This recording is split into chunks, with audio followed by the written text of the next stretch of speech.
हम मिथिलानी सुविता झा अहाँ सबके प्रणाम कर रहल छी। और आइ हम मधुश्रावणी के 5म दिनक कथा जे छै दंत कथा पर आधारित महादेवक कथा से लऽ कऽ अहाँ सबके सामने आयल छी। जब पसंद हुए तो लाइक करबे आ शेयर करे जेबे। प्रणाम कर रहल छी सब गोटा के। दक्ष यज्ञ में सती के प्राण त्यागला के बाद दक्ष प्रजापति हिमालय के रूप में अवतार लेलनि। हुनका 5टा कन्या भेलखिन, जिनकर सभक नाम छलनि उमा, पार्वती आ गंगा, गौरी आ संध्या। उएह 5 कन्या के विवाह जे छनि से बेरा-बेरी कऽ कऽ महादेव सँ भेलनि। जहन हिमालय के पत्नी मनाइन जे छलथिन से पहिल पुत्री 5 वर्षक भेलखिन, तखनहि महादेव के वर रूपे प्राप्त करबाक कामना सँ ओ तपस्या करबाक हेतु वन विदा भऽ गेलखिन। माय मनाइन हुनका महादेव संगे विवाह करबाक लेल मना केलखिन, लेकिन ओ बात नहि मानलखिन। तऽ माय मनाइन हुनका उमा कहि कऽ मना केलनि, तथापि ओ चलि गेली। तैँ हुनकर नाम जे छनि से उमा पड़ि गेलनि। 8 वर्षक भेला पर महादेवक हुनकर तपस्या सँ प्रसन्न भऽ गेलखिन और हुनका संगे विवाह कऽ लेलखिन। ई समाचार जहन मनाइन सुनलथि तऽ ओ बताह भऽ गेली जे ई फूल सन के बेटी बुढ़बा बर लऽ कऽ केना रहत। दोसर बेटी जे छथिन हिमालय के से पार्वती भेलखिन।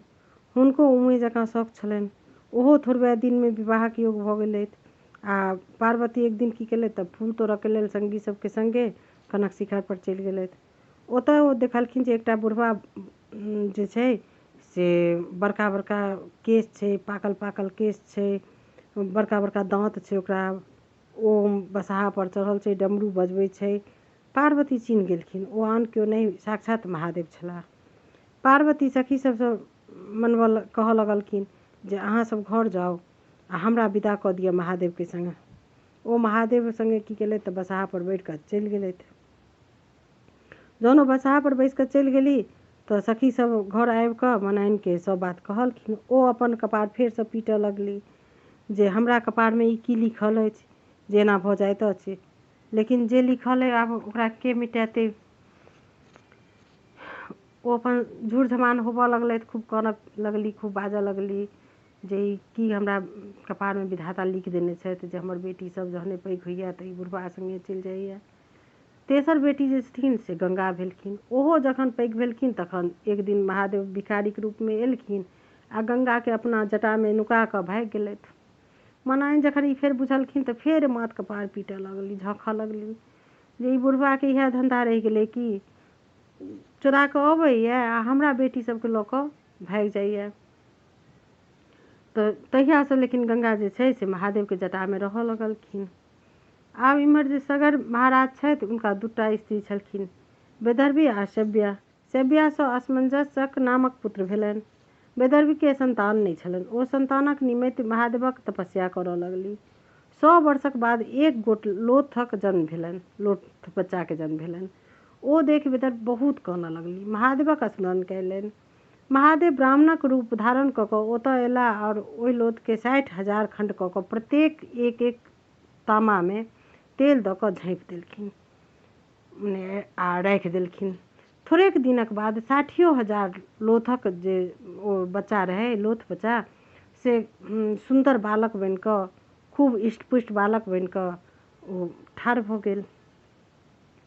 सगर महाराज के 99टा अश्वमेघ यज्ञ के पूरा कऽ कऽ स्वयं यज्ञ करबाक तैयारी में लागल छलाह, किंतु इंद्र नहि चाहैत छलखिन जे हुनकर यज्ञ पूरा होनि। ओ हरेक बेर बाधा देबाक कोशिश करै छलखिन, कारण जे 100टा अश्वमेघ यज्ञ कऽ लेता ओ व्यक्ति शतऋतु जे इंद्र छथिन तिनकर स्थान लऽ लेथिन। तैं ओ कोनो ने कोनो विघ्न जे छै, बाधा छै, उपस्थित कऽ दै छलखिन। अश्वमेघ घोड़ा के छोड़ल गेल, जकर रखवार राजा सगरक जे उएह 60,000 पुत्र छलखिन से भेलखिन। इंद्र अपने छल सँ बल सँ घोड़ा लऽ कऽ भागि गेलखिन। सगरक जे 60,000 पुत्र इंद्र के खेहारलनि आ ओ लोकनि घोड़ा के तकबाक हेतु पृथ्वी के कोड़ैत आगू बढ़ि गेलाह। अंत में घोड़ा के कपिल मुनि के आश्रम में बान्हल देखलनि। कपिल मुनि जे तपस्या करैत रहथिन, एकदम तपस्या में लीन रहथिन। उनका जे सगर के बेटा सब छथिन से हुनका चोर बुझि कऽ खूब मारलथि। मुनि के तपस्या जे छै से भंग कऽ देलखिन। हुनकर जे तामस छनि, हुनकर जे क्रोध छनि, ओ क्रूर दृष्टि सँ 60,000 राजकुमार जे छै से ओही टाइम तत्क्षण जरि कऽ भस्म भऽ गेलखिन।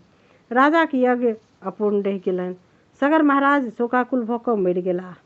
राजकुमार लोकनिक अपमृत्यु भऽ गेल छलनि। हुनका लोकनिक सदगति उपाय पर विचार करबाक हेतु ज्ञानी लोकनिक के सभा बैसल। सभा एहि निष्कर्ष पर पहुँचला जे यदि गंगा वैकुंठ सँ पृथ्वी पर आबि जेती तऽ हुनका लोकनिके जे छाउर छनि तिनका सबके डुबा कऽ आ पवित्र कऽ देथिन आ सदगति के प्राप्त भऽ जेता ओ सब।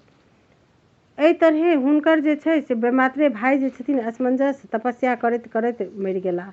हुनकर जे बेटा दिलीप सेहो लाख वर्ष धरि तपस्या केलथि, उपरांत ओहो मरि गेलाह।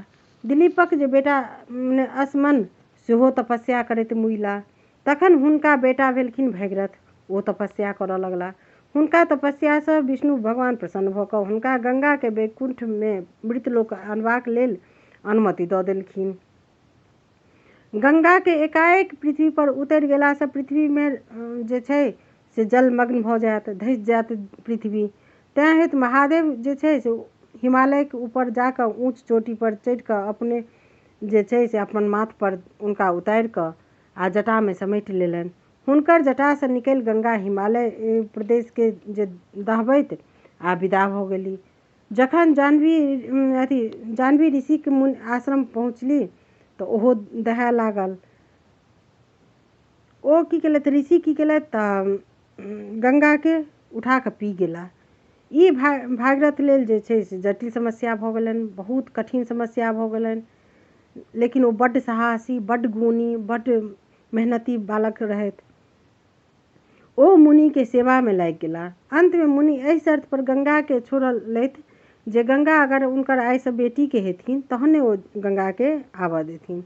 ओहि दिन सँ जे छै से गंगा के नाम जाह्नवी सेहो पड़ि गेल छनि। गंगा द्वार सँ होइत हरिद्वार एली। भागीरथ हुनका आगू आगू उम्हर गेला जिम्हर हुनकर पितर सभक छाउर छलनि। गंगा सब के दहबैत डुबोबैत भागीरथ के पाछू पाछू चलैत चलैत अंत में ओहि महाविशाल खाधि में खसली जकरा सागरक जे 60,000 पुत्र अश्वमेघ घोड़ा तकवा में खुनने छलथि हैं, तें आब ओ सागर कहबैत अछि। एहि तरहे गंगा मृतलोक में आबि सागरक 60,000 बेटा के जे छै से सदगति देलखिन और भागीरथक के जे परिश्रम छै ओकरा ओ सफल बनेलखिन। इम्हर जे सतीक मृत्युक बाद महादेवक संसार सँ विरक्त भऽ गेलनि मोन। कोनो निर्जन स्थान में तपस्या के लीन भऽ गेला। हुनका संसारक कोनो सुध नहि रहलनि। एहि बीच राक्षस सब उपद्रव बहुत बढ़ि गेल छल। ओहि में तारकासुर परम पराक्रमी भेल छल। ओ तपस्या के बल पर ब्रह्मा के प्रसन्न कऽ वरदान मंगलक जे हमर अमर रही से वरदान दिअ। ब्रह्मा कहलनि जे ई तऽ असंभव अछि, जे जन्म लेलक तकर तऽ मरण अनिवार्य छैक। तखन ओ दोसर वरदान मंगलक जे हमर मृत्यु महादेवक जे औरस पुत्रक हेतनि तिनका सँ हुए।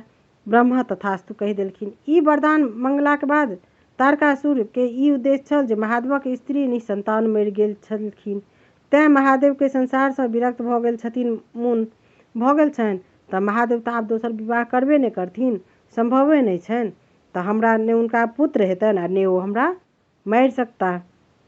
आ मोन ओकर मने तारकासुर के जे छै से मोन बहुत प्रसन्न भऽ गेलनि, अर्थात ओ अमर रहि जायत। तारकासुर देवता लोकनि के स्वर्ग से भगा कऽ आ सबसँ अपने राजा बनऽ के मने प्रयत्न करऽ लगला। यज्ञ जाप बंद कऽ देलक, मुनि सबके सतबऽ लगला, सुंदर स्त्री सबके अपहरण करऽ लगलथि। समस्त संसार में कोलाहल मचि गेल। ओकर उत्पाद सँ तंग आबि कऽ देवता सब, ऋषिगण सब ब्रह्माक ओतऽ उपस्थित भऽ गेला। ब्रह्मा हुनकर सभक बात सुनि कऽ कहलखिन, जखन जखन संसार में दैत्य दानव सब एहि तरहक उपद्रव मचौलक अछि तखन आदिशक्ति महामाया जे दुर्गा छथिन ओ अवतार लेलनि आ ओकर सभक संहार केलनि अछि। अहाँ लोकनि जाहि महासंकट में सिताई में ओहिसँ उद्धारक लेल आराधना करू महामाया के। उएह सतीक रूप में जन्म लऽ महादेव सँ विवाह करती आ ओ पुनः गौरी के रूप में जन्म लेती आ महादेव सँ पुनः विवाह करती आ हुनका जे बेटा हेतनि सएह तारकासुरक वध करता। से सुनि देवता सब, ऋषि मुनि सब दुर्गा के आराधना करऽ लगलथि। किंतु किछु दिन बाद हिमालय के एक बेटी भेलखिन। ई देख देवतागण हर्ष सँ फूलक वर्षा केलनि। ओ अत्यंत मने सुंदर आ गोर रहथिन, तैं हेतु हुनकर नाम जे छै से गौरी पड़ि गेलनि। हिमालयक जे ओतय एक दिन नारद मुनि एला। हिमालय हुनका गौरी के देखा कऽ पुछलनि जे हिनक विवाह ककरा संग हेतनि। नारद मुनि गौरी के हाथ देख कहलनि जे हिनकर विवाह महादेवक संग हेतनि। से अहिना नहीं हेतनि। महादेवक एखन जे अहिंक शिखर पर तपस्या कऽ रहल छथि, ई नित ओतय जाय हुनका सेवा करथि, तखन ओ प्रसन्न भऽ कऽ हिनकासँ विवाह करथिन। गौरी चेष्टगर छलीह। हिमालय हुनका नित 2 गोट सखी संग महादेवक सेवा करऽ के लेल पठबऽ लगलखिन। देवतागण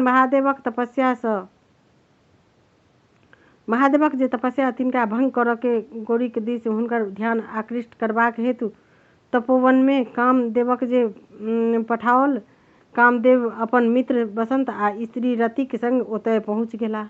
बसंतक जे महिमा सँ समस्त वनक गाछ सब फूलऽ लागल।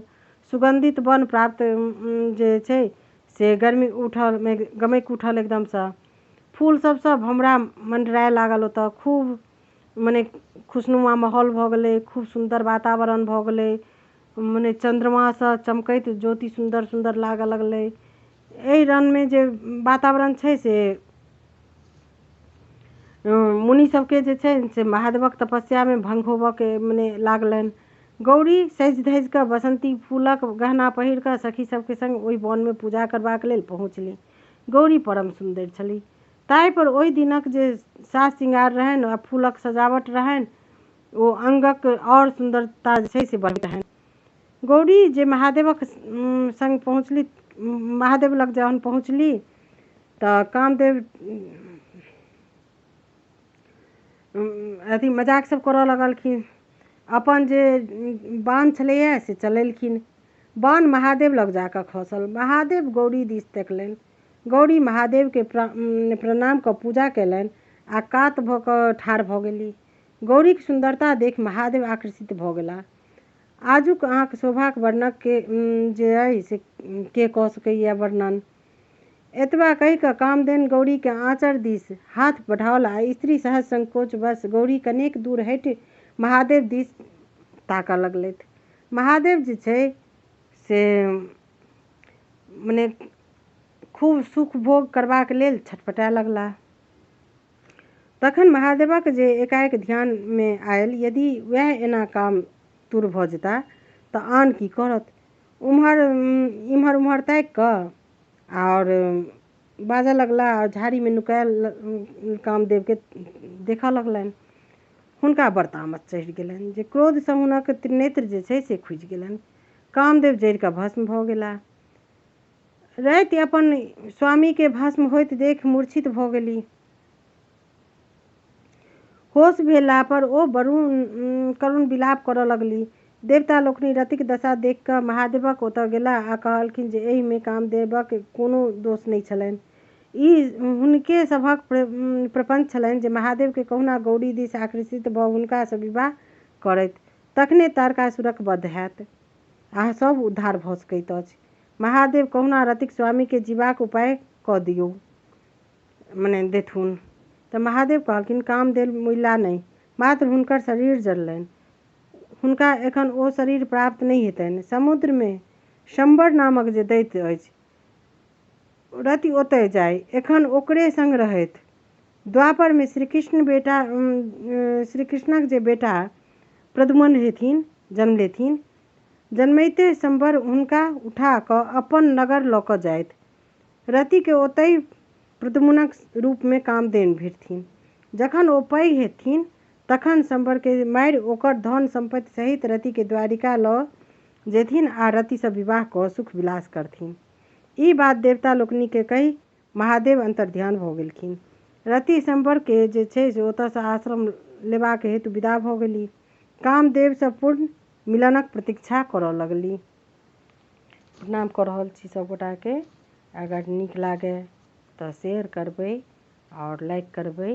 कतौ त्रुटि भेल होइ तऽ माफ करबै।